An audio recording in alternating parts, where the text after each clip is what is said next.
दोस्तों नमस्कार। ज्ञान तिवारी यूट्यूब चैनल में आपका स्वागत है। मैं आपका दोस्त ज्ञान प्रकाश तिवारी।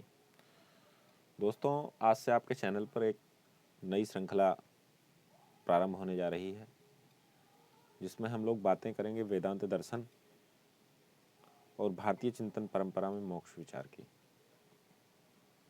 दोस्तों, हमारा देश चिंतन के विषय में प्राचीन काल से ही अग्रगण्य रहा है और जितना मोक्ष के विषय में हमारे देश में मनीषियों ने विचार किया है, उतना शायद ही किसी देश ने इस विषय पर बात की है। सभ्यता व संस्कृति के प्रारंभ से ही मानवीय मनीषा एवं बुद्धि ने मानव जीवन के चरम अथवा परम लक्ष्य की प्राप्ति के परिप्रेक्ष्य में अनवरत चिंतन श्रृंखला प्रस्तावित की है। इसी चिंतन परंपरा के अंतर्गत जीवन में यत्र तत्र सर्वत्र व्याप्त दुखों से छुटकारा पाने के लिए किसी अदृश्य सत्ता को समर्पण बुद्धि से सराहा है। मानवीय बुद्धि ने अपने निरंतर अनवरत चिंतन से अंततः तथा निर्विवाद रूप से इस सत्य का उद्बोधन भी किया है कि विश्व में व्याप्त त्रिविध दुखों यथा आदि भौतिक, आध्यात्मिक तथा आदि दैविक दुखों से आत्यांतिक तथा एकांतिक निवृत्ति परम पुरुषार्थ अथवा मानवीय जीवन का मूर्धन्य मंतव्य है। इन त्रिविध दुखों में विश्व में व्याप्त सभी प्रकार के दुख समाविष्ट हो जाते हैं। सभी प्रकार के दुख इसमें आ जाते हैं। इस दृष्टिकोण से देखा जाए तो भारतीय चिंतन परंपरा विश्व चिंतन के इतिहास में सबसे आगे है। भारतीय चिंतन का स्रोत मुख्यतः वेद ही रहा है। वैदिक साहित्य को भारतीय चिंतन में शब्द प्रमाण की संज्ञा से सुशोभित किया गया। ये तो आप जानते ही हैं कि आप्त पुरुष के वचनों को शब्द कहा गया और यथार्थ वचन अथवा सत्य वचन के कथन करने वाले मनीषी को आप्त पुरुष कहा जाता है। तात्पर्य यह है कि समाधि के चरम क्षणों में मानव मेधा ने जिस परम सत्य का साक्षात्कार किया, उसे जिन शब्दों में अभिव्यक्ति दी, वही वेद प्रमाणे बना। उसी को वेद कहा गया।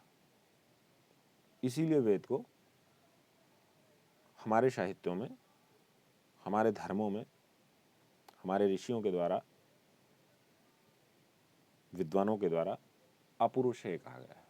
इसे किसी एक व्यक्ति के द्वारा लिखा नहीं गया, अपितु यह समाधि के परम क्षणों में मनुष्य मेघा में जिस सत्य का साक्षात्कार हुआ और उसने जिस तरह से इसकी अभिव्यक्ति दी, वही वेद है।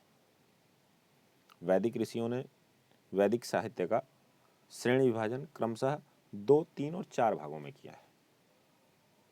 सर्वप्रथम तो वैदिक साहित्य को मुख्यतः 2 भागों में विभाजित किया गया।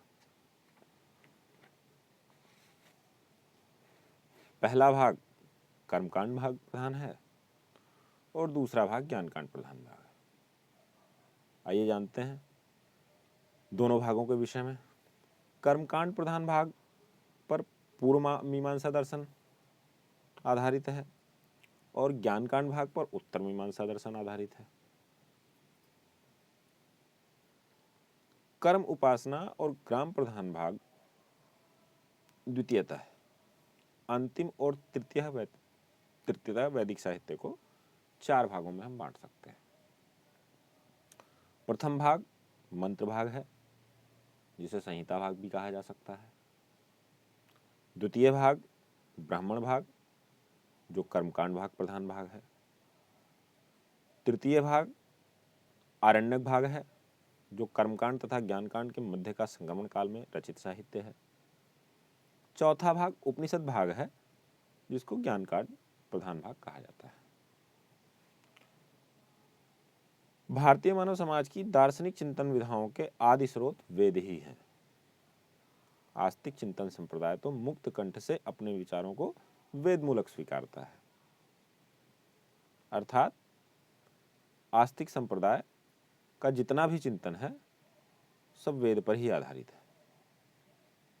हमारे देश में कुल 9 दर्शन हैं जिनको भारतीय दर्शन के नाम से जाना जाता है, जिसमें 6 आस्तिक दर्शन हैं और 3 को नास्तिक दर्शन की संज्ञा दी गई है। आस्तिक दर्शन उन दर्शनों कहा गया है जो दर्शन वेदों पर आधारित है। ऐसा नहीं है कि आस्तिक दर्शन ईश्वर को मानते हैं, अपितु जो दर्शन वेदों से अपने तथ्य निकाल कर लाए हैं उनको हम आस्तिक दर्शन के नाम से जानते हैं, और जो दर्शन वेद को प्रमाण नहीं मानता उनको हम नास्तिक दर्शन के नाम से जानते हैं, जिसमें बौद्ध दर्शन, जैन दर्शन और चारवाक दर्शन प्रमुख है। शेष 6 दर्शन आस्तिक दर्शन के नाम से जाने जाते हैं। उनकी चर्चा हम बाद में करेंगे। पहले हम आगे अपनी चर्चा करते हैं। और नास्तिकता पर भी यदि हम गहनता से विचार करें, सावधानीपूर्वक अन्वेषण करें, तो हम यह देखते हैं कि नास्तिक दर्शन चिंतन संप्रदायों के मंतव्यों का मूल भी सर्वभूत हितैषणी भगवती श्रुति में ही मिल जाता है। कर्मकांड प्रधान भाग में ऐहिक और आमुष्मिक भोगों की प्राप्ति के साधनों पर विचार किया गया है। उपासना कांड जीवन को सभी प्रकार के विक्षोभों से छुड़ाकर लोकोत्तर एवं दिव्यानंद की प्राप्ति का मार्ग प्रदर्शित करता है, और ज्ञान कांड प्रधान भाग जगत के वास्तविक स्वरूप और इसके मूल तत्व का निर्णय करता है। वैदिक साहित्य राशि का ज्ञान कांड प्रधान ही उपनिषद है। औपनिषदिक साहित्य वेदों के अंतिम भाग होने से इसे वेदांत की संज्ञा से भी सुशोभित किया गया है। यह वेदों का वेदांत भाग ही समस्त भारतीय दार्शनिक चिंतन संप्रदायों का सिद्धांत है। वेदांत शब्द का शाब्दिक अर्थ वेद का अंत है। मूलतः यह उन धार्मिक दार्शनिक ग्रंथों को लक्षित करता है जो वेद के प्रत्येक ब्राह्मण में अंतिम अध्यायों के रूप में निबद्ध हैं, जिन्हें कालांतर में सामान्यतः उपनिषद अर्थात गुह्य साहित्य या गुह्य सिद्धांत भी कहा जाता रहा है। कालांतर में वेदांत शब्द का प्रयोग वेद के अंतिम लक्ष्य के अर्थ में उपनिषदों पर आधारित उस धार्मिक दार्शनिक मतवाद के लिए हो जाता है। वेद कहते हैं अनंत ज्ञान राशि को। इस संपूर्ण ज्ञान का जिसमें पर्यवसान होता है, जिससे अंत होता है, उसे ही वेदांत कहा जाता है। यहां अंत से तात्पर्य है संपूर्ण ज्ञान राशि का चरम और परम फल। ज्ञान यह चरम फल ही इसका मूल स्रोत है। अभिप्राय यह है कि जिससे समस्त ज्ञान का उद्भव होता है तथा जिसमें इसका पर्यवसान होता है, उसकी संज्ञा ही वेदांत है। वेदांत शब्द का एक अर्थ और भी है, और वह है ज्ञान की चरम सीमा।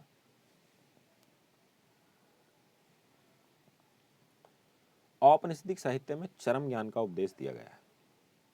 इस अर्थ में भी वेदांत से शब्द से उपनिषद या औपनिषदिक ज्ञान ही लक्षित होता है। उपनिषदुक्त आपात विरुद्ध वाक्यों का समन्वय करके उत्तर मीमांसा की रचना हुई। अतः उत्तर मीमांसा को भी वेदांत कहते हैं। उत्तर मीमांसा का इतर नाम ब्रह्मसूत्र है, जिसमें ब्रह्म विषय ज्ञान का उपदेश दिया गया है। इससे इसका नाम ब्रह्मसूत्र पड़ा। वेदांत शब्द को सिद्ध वेदस्य अंतः वेदांतः माना जाए तो अपरुषेय वेद के अंतिम भाग का नाम वेदांत होता है, क्योंकि वेदांत के सिद्धांतों का प्रतिपादन उपनिषदों में दृष्ट द्रव्य है, जो प्राय वेद के अंतिम भाग अथवा अंतिम अध्याय रूप है, अथवा वेदों में प्रतिपादित ब्रह्म ज्ञान अथवा ब्रह्म विद्या का वर्णन इन्हीं उपनिषदों में हुआ है, और वेद प्रतिपाद्य ज्ञान की पराकाष्ठा रूप है। वेदस्य ज्ञानः अंतः यस्मिन्, ऐसी व्युत्पत्ति अंगीकार की जाए तो जिन शास्त्रों में ज्ञान का अंत हो, वेदांत कहा जाता है। परब्रह्म परमात्मा का ज्ञान ही वास्तविक ज्ञान है। अतः वेदांत शास्त्र से ब्रह्म ज्ञान व ब्रह्म विद्या का ही बोध होता है। ब्राह्मणों विद्या ब्रह्म विद्या अर्थात ब्रह्म विद्या ही ब्रह्म विद्या है। वेदांत शास्त्र सभी शास्त्रों का शिरोमणि है, जिसमें समस्त वेदों का अंतिम लक्ष्य वर्णित हो, वही वेदांत है। उपनिषदों को वेदांत कहते हैं क्योंकि समस्त वेदों का अंतिम लक्ष्य इन्हीं में निहित है। ज्ञातव्य है कि उपनिषद प्रमाण को ही वेदांत कहते हैं। औपनिषदिक साहित्य वस्तुतः वैदिक साहित्य का चरमोत्कर्ष है। वैदिक साहित्य का चरम परिमार्जित स्वरूप है, चरम विकास है, अथवा वेदों का चरम विकसित निखरा हुआ स्वरूप है। उपनिषद वेदों के अंतिम भाग होने से ही वेदांत की संज्ञा से संबोधित नहीं, अपितु वेदों के अंतिम तात्पर्य का सर्वांग पूर्ण सम्यक निरूपण करने के कारण इन्हें वेदांत कहा जाता है। इतना ही नहीं, समग्र भारतीय दर्शन का चरमोत्कर्ष वेदांत दर्शन ही है। वेदांत के विषय में अनेक लोगों ने, विशेषतः अभिनव वेदांतियों ने ही ऐसी भ्रांति फैला रखी है कि सामान्यतः अब ऐसा संस्कार दृढ़ हो गया है कि वेदांत नास्तिक है। इसके विरोधियों ने इसे प्रचंड बौद्ध तक कह दिया है। कारण यह कहा जाता है कि वेदांत में कर्म कांडानुष्ठान पुण्य पापादि भेद का कहीं स्थान नहीं है। यदि ये बातें सत्य हैं तो अवश्य ही वेदांत नास्तिक है। परंतु वेदांत के मूल ग्रंथों अर्थात ब्रह्मसूत्र तथा शंकराचार्यकृत भाष्यों को जो कोई आद्या से अंत तक पढ़ेगा, उससे स्पष्ट हो जाएगा कि ये आलांछन उचित नहीं है। कांडोक्त कर्म कलापों की परम आवश्यकता वेदांत के अनुसार भी इतनी ही है जितनी और किसी मत या धर्म के अनुसार। जात कर्म आदि संस्कार, ब्रह्मचार्य आदि आश्रम, चतुष्टय के धर्मों के सम्यक अनुष्ठान तथा और भी नित्य नैमित्तिक धर्मों के अनुष्ठान इत्यादि सभी को वेदांती भी आवश्यक समझते हैं। हिंदू धर्म में अनुष्ठान के योग्य एकमात्र धर्म सभी मनुष्यों के लिए नहीं कहा गया है। अनुष्ठाता के समर्थ को चित्त में रखकर ही हिंदू धर्माचार्यों ने उपदेश किया है। आचार्यवान पुरुषों वेद इस सिद्धांत के अनुसार जब कोई जिज्ञासु आचार्य के पास उपस्थित होता था तो पहले आचार्य उसकी बुद्धि इत्यादि योग्यता की परीक्षा साक्षात अथवा दिव्य दृष्टि से कर लेते थे और तद अनुसार ही शिष्य के समझने और अनुष्ठान के योग्य ही धर्म उपदेश करते थे और साथ साथ यह भी सूचित करते थे कि अभी तुम्हारी योग्यता अनुसार ही पर्याप्त होगा, इतना ही पर्याप्त होगा। इसके अनुसार परिशीलन तथा अनुष्ठान के अनंतर जब चित्त में शुद्धि आवेगी तब तुम्हें अग्रिम काष्ठा का अधिकार होगा। इस तरह क्रमशः चित्त शुद्धि द्वारा एक दिन में अथवा एक जन्म में अथवा अनेक जन्मों में पूर्व संस्कार के अनुसार जब सभी काष्ठा का उपदेश किया जाता था, जहाँ केवल और केवल शिवोहम शिवोहम इतना ही कर्तव्य रह जाता है। इस चरम काष्ठा तक लाखों में कोई एक मनुष्य पहुंच पाता है। ऐसा कहें तो कोई अतिशयोक्ति न होगी, परंतु भ्रांतिवश लोग ग्रंथों का पूर्वापर न देखते हुए मनुष्य मात्र का यही शिवोहम धर्म है ऐसा समझकर सकल शास्त्रोक्त कर्म कलापों का त्याग कर बैठते हैं। हिंदू धर्म का सामान्य व मौलिक वैशिष्ट्य यही है कि इसके कर्तव्य शास्त्र में सभी स्तर के मनुष्यों के लिए कर्म की योग्यता के अनुसार कर्तव्य विधि मौजूद है। इस वैशिष्टिक से बहिर्भूत वेदांत भी नहीं है। इसी से भारत में सभी ग्रंथों के आरंभ में प्राय अधिकारी निरूपण ही देखा जाता है। भगवत गीता में भी इसी वैशिष्ट्य के तदनुसार सभी स्तर के अधिकारियों के उपकारार्थ समुचित उपदेश हैं, जिन उपदेशों में लोगों ने परस्पर विरोध समझकर नाना कल्पनाएं की हैं। उपदेशों में विरोध कहीं नहीं है, केवल अधिकारी भेदेन भेद है। तो आज के लिए इतना ही। अब आगे की वेदांत चर्चा हम अगले वीडियो में करेंगे। वेदांत के अनुसार मोक्ष के संबंध में विचार हमारा ऐसा ही चलता रहेगा और आज का प्रथम अध्याय हम यहीं पर समाप्त करते हैं।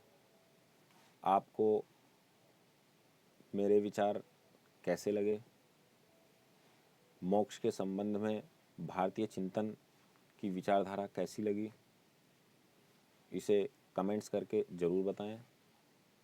यदि मेरी वाणी से यह व्याख्या अच्छी लगी हो तो मेरे चैनल को सब्सक्राइब करें, लाइक करें और अपने दोस्तों को शेयर करना ना भूलें। तब तक के लिए अगला एपिसोड आने तक नमस्कार। आप सभी लोग स्वस्थ रहें, मस्त रहें। धन्यवाद, प्रणाम।